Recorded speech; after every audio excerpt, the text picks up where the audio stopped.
Жеке қосалқы шаруашылықтардың малын жайылымдық жермен қамтамасыз ету туралы Қазақстан Республикасы президентінің тапсырмасы болды. Ол іске асып жатыр.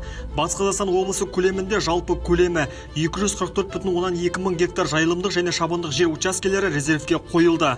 Жалпы аумағы 27,6 мың гектар жайылымдық жерлер елді мекен жерлер санатына ауыстырылды. Жоғарыда атқарылған жұмыстардың нәтижесінде жеке тұрғындар 276,7 мың гектар жайылымдық және шабындық жерлермен қамтылды.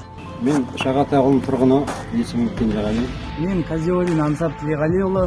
Мен Бисенбаева Асия Отарбайқызы, осы Ақсуат ауылының тұрғынымын. Я житель села Новая Жизнь, Терекинский район, Уральской области, Нарымов Қайырхан Магомедович. Биыл бізге ауыл тұрғындарына 366 гектар, 690 гектар пастбищ.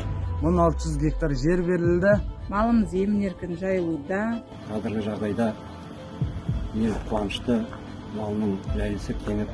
Халық өте риза.